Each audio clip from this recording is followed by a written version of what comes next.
Hello and welcome to another exciting episode from Ken's Training. Today what we're going to do, this is an elevator machine room. There's two elevator cabs. This is cab number 2, that's cab number 1 over there. And we're concerned about the temperature in this room. We want to make sure that it's the thermostat is controlling it and keeping the space temperature about 72 degrees. The elevators are still in service, so you'll hear them come off and on as I'm trying to do the video, but I'll try to be as brief as possible. So here's the thermostat over here. It's a very old Siemens thermostat. It's missing the plate right here, but the temperature of the set point is right here. And I put my gauge, this is the test gauge right here. It goes in this port. Put that in there so I could read the pressure. On a reverse acting thermostat, what you want for full cold is you want 0 pressure, and for full heat you want a high pressure. So as I set this to 80 degrees Fahrenheit, which it is right now, this temperature should be jumping above 15 pounds, and it is not. The reason why it's not is because there's another problem with the system.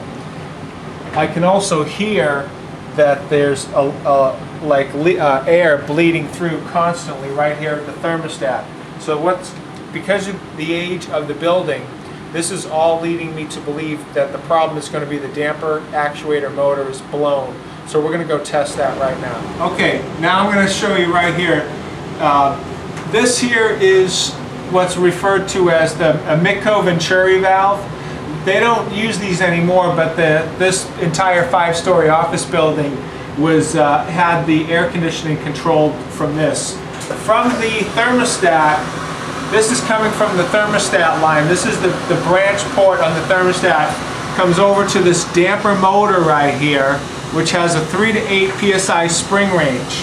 So during heating, when it's operating correctly, this here is going to, the shaft is going to extend out, and it's going to operate over here an internal piston, which is going to control how much airflow travels. The air normally travels this way here, and this will control that. I think that this diaphragm is blown. This is how I'm going to test it. What I'm going to do is I'm going to take the port here and cut that and expose where the pneumatic tube is connected to. I have a squeeze bulb here with an inline pressure gauge, and I'm going to put that on and pump it up. So what I'm going to do is I'm going to put that on, and I've got my port here closed, and I'm going to try to pump that up. You'll see that I cannot build up any pressure, and the shaft is not moving at all. That's telling me that the problem is that this diaphragm has a puncture in it. This is the problem of why I'm not controlling the air here. So because the thermostat is old and because this is blown, I'm going to do two things. I'm going to replace this, and I'm going to replace the thermostat as well. And this is so old they don't sell a replacement to it. I'm going to replace it with this, which is not identical. The plate is different, so it's not going to be a direct bolt-on. The old one is 3 to 8 psi. This one here is 4 to 8 psi, so it's 1 psi shorter, but it's close enough that I can get it to mount on.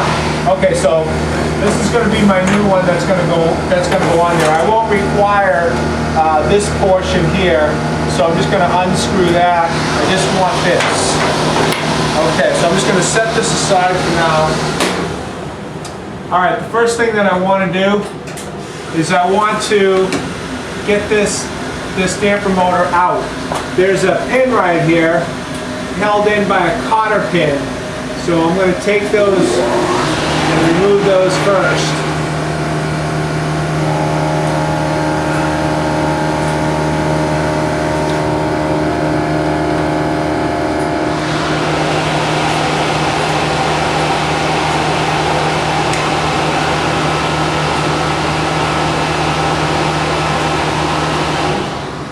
I'm going to try not to lose anything here. Is that I want to reuse all this stuff.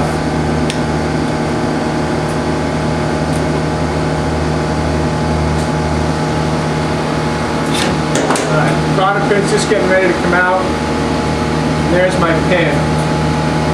Right there. That's what holds this arm on. Now, on the new one, when this is turned around, this is just going to go right in there and cotter pin the same arm on. But before I do that, I have to pull this one off.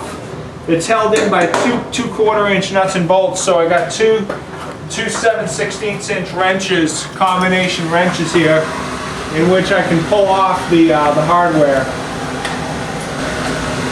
Okay, so here it is. I got the old one off. Now the new one. Okay, before I do the new one, I want to show you something right over here. This here is controlling how much airflow goes in here. When this is off to the right, hang on a second, I gotta get a little leverage on it.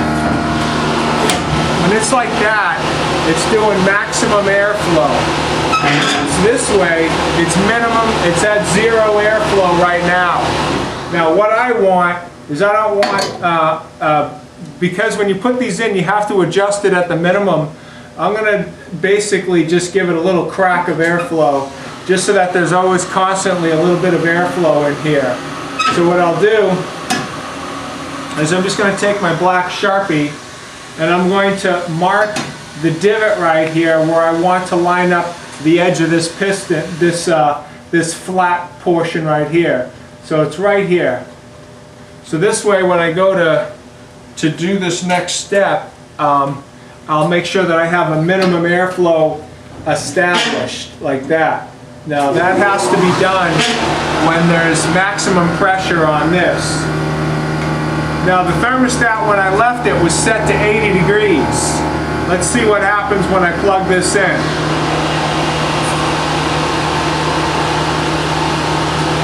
See, that shaft is now going to full extension because it's got maximum pressure. It's a reverse acting thermostat. So now I don't have to worry about my shaft. I'm fully extended. This is a full heat position. One other thing that I want to do is I'm going to transfer this collar over to here in case I want to restrict full maximum airflow. That's what this collar is for. So what I'm going to do, this particular one is actually held in by a flat bladed set screw. Most of them are Allen's. So let me get my screwdriver here and I'm going to remove that. This shaft may suck in as a result of that, and it did. Okay, that's fine. I don't really care about that. I'm just going to put this over here, and I don't know where to put it, so I'm just going to put it right about here for now. If I want to make an adjustment later on, I can. So for now, I'm just going to leave it there. Okay, so pretty much I'm all done with this old broken one. One last thing I can do is I can just take my black Sharpie and just write down bad so I don't get confused about that later on. Okay, here's the new one. This new one needs to get attached over to here. Now, this needs to go on here, and then we have to line this up and set that whole thing up. So the first thing I'm going to do is I'm going to put in my pin with my set screw, not my set screw, with my cotter pin. Alright, so let me get this in here. Get that lined up. It's a little awkward right now because it's not in. There it is. I'll leave the cotter pin off for now. I can always put it in later on, but at least this helps me get this lined up. Now the next thing that I want to do is I need to put this to my minimum airflow. Now I already marked my deal back here. I'm going to put it in the minimum airflow, which is right there. Now that tells me where to install this plate onto this plate. Now, of course, I want the plate centered so that everything is centered. But what I'm going to do is, again, I'm going to take my black Sharpie and I'm going to put a mark here, right there. And I'll do one on the front side. Okay. Now I know exactly where to mount this plate. I can remove my pin and pull this off so I don't have to worry about that. And now I can just put this on without this arm being in my way. That's why I did all that. Now that the arm is out of my way, I know exactly where I want to be. I now need to attach this plate to this right here. It's actually going to be too hard for me to do in this position, so what I'm going to do is this. I'm going to label this like this. I'm going to give myself 2 marks. My Sharpie is not being as cooperative as I want here. Plus I must have some grease going on here. Let me try another Sharpie to see if this one works. Okay, that is working much better. Alright, I just put 2 marks here and 2 marks here just to tell me the orientation of this. I already know where I want my plate, and I want the shaft over here, so I'm going to put a word S there, the letter S. Now, what I'm going to do is I'm going to pull this off, and I'm going to take this down to a workbench where I can work much better. So let me grab a drill and pull this off. Okay, so what happened is I was able to remove this plate here. This plate was held on by nuts and bolts that were here and here, and you can see over here how that's supposed to go in. Now the problem is that I'm not going to be able to do a nut and bolt because I'm not going to break apart this ductwork to get back there and put a nut and a bolt. So what I'm going to do is I'm going to use rivets in these 2 holes and in these 2 holes to secure this plate back in place here without it moving at all. Once I pulled this plate off, I was able to take this plate here, which is going to mount the damper actuator motor, and I was able to turn it upside down, align my holes, and I was able to drill 2 diagonal holes, one here and one here, and I'm going to put 1/4 inch nuts and bolts that will permanently secure this plate to this plate. So before I can put this plate on, I need to secure this plate to the Mikko-Venturi valve. That's what I'm going to do now. So what I'm going to do is just, I got to drill 1/8 inch holes in order to do that. So what I'll do is I'll just put this on here. This is just so I can line it up really well. And then hold that right there. And I'm going to now drill a 1/8 hole right where it was.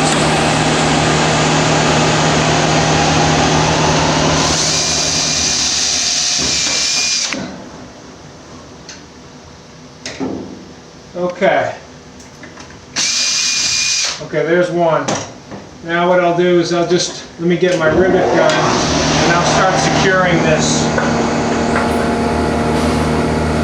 I'm going to use these 1/8 inch rivets by 1/4 inch. And let me get that in there. I'm just going to do the first one, then I'll get the other 4 in there.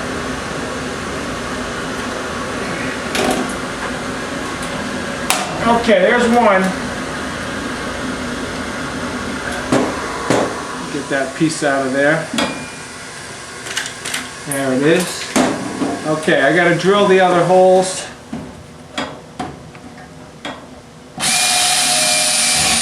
Okay, one there. One there. One there. Okay. And let me go ahead and secure the rest of this.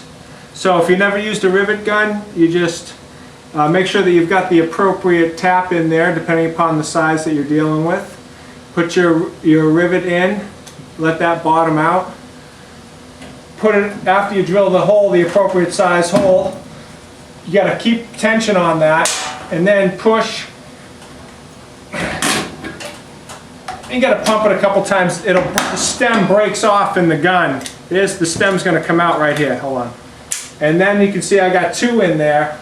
Now that's pretty strong, but I'm still going to go ahead and put 2 more in because before they had really, you know, a whole nut and bolt in there. So I'm trying to simulate the same strength that they had. I want it to be nice and good and anchored. Okay, there's 1, and I'll get 1 more in there.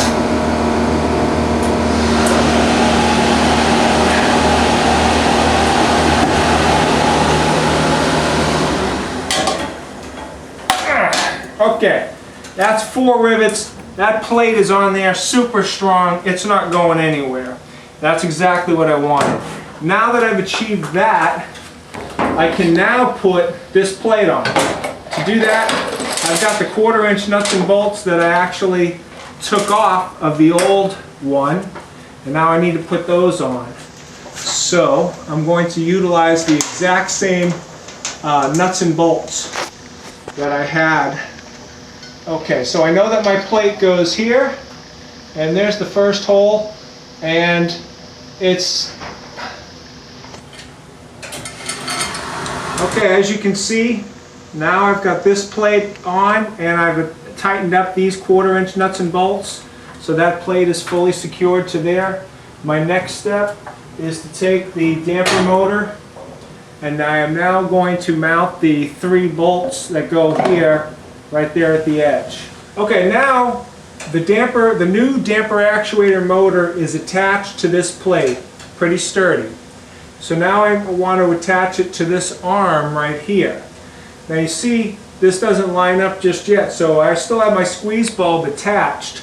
So what I'm going to do is I'm just going to squeeze this up until this lines up. It's still a little shy actually. I'm going to have to bring this back. Okay. And I'm going to go ahead and get that to drop right in there.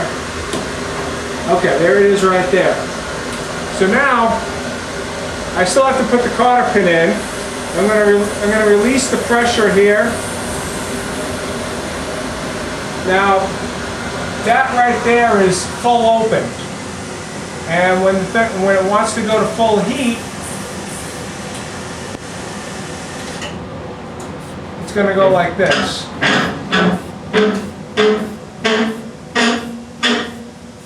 And there's full heat. And that is how it is going to adjust. Now under a full heat setting, I do have a minimum airflow. So even though that this is at a full heat setting, it still has established a minimum airflow. If I wanted to reduce the maximum airflow, I would take the collar ring that I put on there earlier, and I would move it back this way towards this, because right now it's not being utilized. And it would stop at some point, preventing full air. But because there's no noise issue in this room, I'm just going to leave the collar where it's at.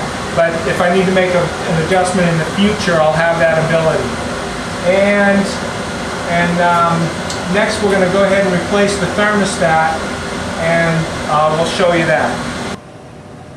Okay, we've got the thermostat replaced, and I've got a brand new pressure gauge on there, so you can see the branch pressure. If you move, this is a reverse acting thermostat, so if I set it to higher, you'll see that it puts out a higher pressure. If I set it to colder, you'll see that the pressure drops down. That's how the reverse acting thermostats work. Now I'm going to show you what that looks like over at the actuator. So let me go ahead and set this to, alright, I'll leave this on a low pressure, and then I'll come over here and show you what it looks like up here.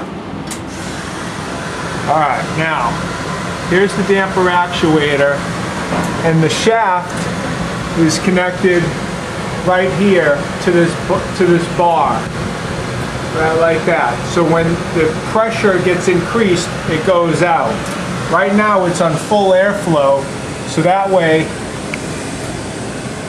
this one right here is over this way. All right, go ahead and put it on full heat.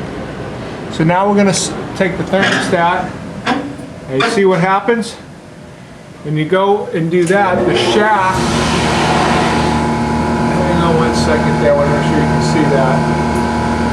The shaft right there sticks out, pushing this bar over that way, and it takes this here, and it goes from this way to that. All right, go ahead and go to full cold. All right, now he's putting the thermostat on full cold, and you'll see it change. So you see, that's the full action, going from full heat to full cold. And that wraps up this job. Thank you. Thank you for watching the video. I hope you enjoyed it. If you could do me two things. If you liked the video, if you could please hit the like button down below at the bottom of the video on the left-hand side. I'd like to, that would be nice. And also the second item, if you could leave a comment. I love to read the comments that people leave behind, whether they like the video or didn't like the video, or if they need some help or anything like that. The videos that I create are generally created for the people who work in commercial office buildings in the maintenance department, people that specialize in mechanical, electrical, and plumbing, although we do touch other things like roofing and other trades, drywall, painting, and so forth. But if you have any questions or anything like that, I also would like to share with you my website that I have, which is at kencogliano@wix.com/Ken Training. I am going to provide a link at the end of this segment. So this way, if you want to click on that, you can go directly to my website. You can also check out all my videos there, as well as there's a section that you can send me a personal email if you wanted to discuss something that you're working on or anything like that.